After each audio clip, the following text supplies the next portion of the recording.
Lighting is super important in filmmaking. Light is not only the way our cameras are able to take in the world around us, it's also a tool that can be used to express a certain emotion or to change the way we look at something.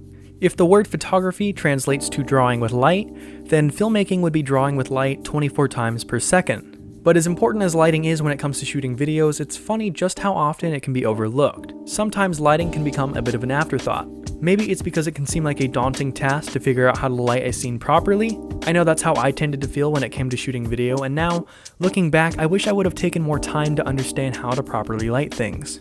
So today, I'm going to be sharing a few tips and tricks that I've learned to help create better lighting in your videos. So, without further ado, let's get started.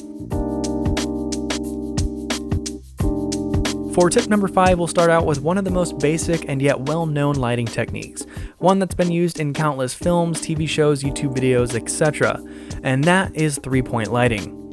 Three-point lighting is pretty much exactly what it sounds like, lighting your subject using 3 separate points of light, the key light, rim light, and fill light, to create a balanced image.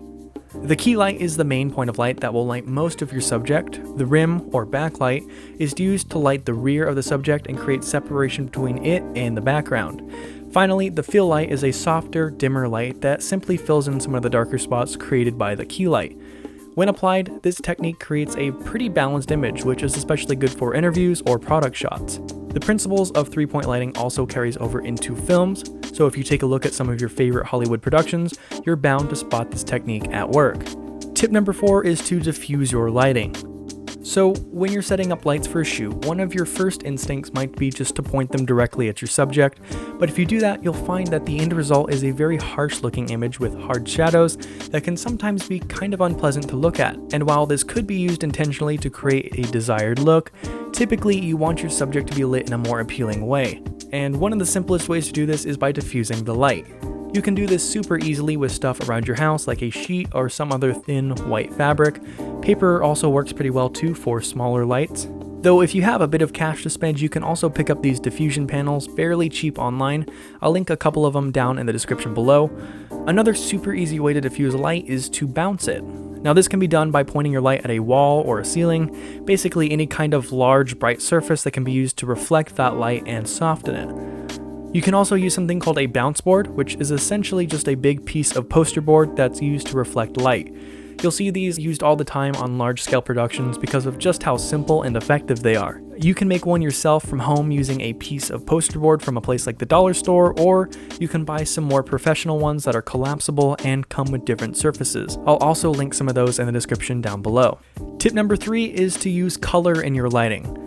One way to spice up your lighting and make things way more interesting is to experiment with different colors in your scene. You could do something as simple as adding a small splash of color into the background to make things a little more interesting, or even change the entire look of the scene by using multiple colored lights in different combinations. This used to be a bit more difficult to do just because oftentimes you had to mess around with different colored gels to get the desired look, but now with RGB lighting being as popular as it is, you can find multicolored lights a lot easier and a lot cheaper than before.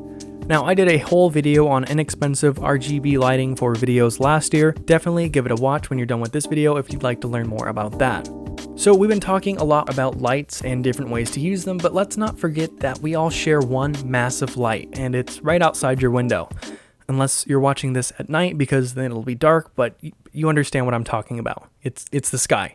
Natural light is one of my favorite ways to light things. Not only is it convenient because it's just kind of there, but I feel like it just gives a shot such a nice look and feel. Specifically overcast days. I live in Oregon, and in my particular area, we get quite a few overcast days throughout the year. Honestly, I think that those make for the best shooting conditions. Sunny days are great too, particularly around sunrise or sunset, but personally I prefer the look a cloudy day gives way more than a sunny day.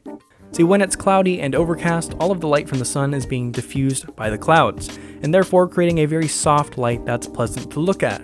So when you can, try to film next to a window or even take your shoot outside if that's possible.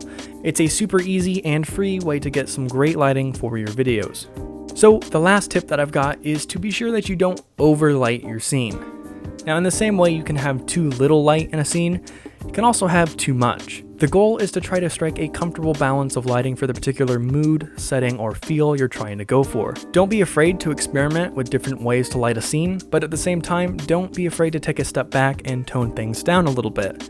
Remember that sometimes less is more, and ultimately, it just takes practice and a bit of trial and error too. Don't be discouraged if things don't come out looking great on your first go. Just take what you've learned and apply that for the next time. Well, that's just about going to do it for today's video. Thank you so much for watching. I hope that you found this video at least a little bit helpful when it comes to getting better lighting for your videos. If you enjoyed, then please drop a like down below. It really does help me out. And if you'd like to see more videos like this one, consider subscribing if you haven't already. And with all of that being said, you've been watching The All Around Filmmaker, and I will see you in the next video.